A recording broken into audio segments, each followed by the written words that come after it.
రామ్ గోపాల్ వర్మ అని ఒక ఆయన్ని ఇంటర్వ్యూ చేశారు. ఆయన ఎంత అద్భుతమైన వ్యక్తో చూడండి. ఆయన్ని అడిగారు, ఏమండి రామ్ గోపాల్ వర్మ గారు, మీరు దేవుణ్ణి నమ్ముతారా? ఏ దేవుణ్ణైనా నమ్ముతారా? ఆయన అన్నాడు, నేను అసలు దేవుణ్ణి నమ్మనంటే. ఏదో కొంతమంది దేవుడు ఉన్నాడని నమ్ముతారు, సరే వాళ్ళ నమ్మకం వాళ్ళకు ఉండి ఉండొచ్చు, కానీ నేను మాత్రం దేవుణ్ణి నమ్మనండి అన్నాడు. ఆ యాంకర్ అడిగాడు, ఒకవేళ దేవుడు ఉన్నాడని నమ్మితే, ఒకవేళ నమ్మాల్సి వస్తే ఏ దేవుని నువ్వు నమ్ముకుంటావు? అమెరికాకి వెళ్తే పలానా దేవుడు అంటారు, ఆస్ట్రేలియాకి వెళ్తే పలానా దేవుడు అంటారు. ఇక మన భారతదేశంలో దేవీ దేవతలకి కొరత ఏమి లేదు. ఇట్లా ప్రపంచ దేశాల్లో కొన్ని కోట్ల మంది దేవుళ్ళు ఉన్నారు కదా. ఒకవేళ దేవుడు ఉన్నాడని నమ్మి నువ్వు నమ్ముకోవాల్సి వస్తే ఏ దేవుని నమ్ముకుంటావు అన్నాడు. ఆయన నవ్వుతా అంటాడు, ఇందులో కక్కుర్తే ఉందండి.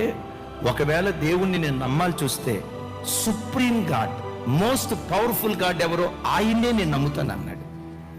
తూతు మంత్రపు దేవుళ్ళని నమ్మను, ఏదో దేవుళ్ళుగా చలామణి అవుతున్న వ్యక్తులను నేను నమ్మను. ఒకవేళ దేవుని నేను నమ్మాల్సి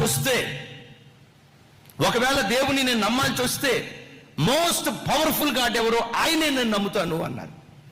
సరేనయ్యా, మోస్ట్ పవర్ఫుల్ గాడ్ని నువ్వు నమ్ముతావు, నేను కాదంట్లా. ఇంతకీ ఆ మోస్ట్ పవర్ఫుల్ గాడ్ ఎవరు అన్నారు.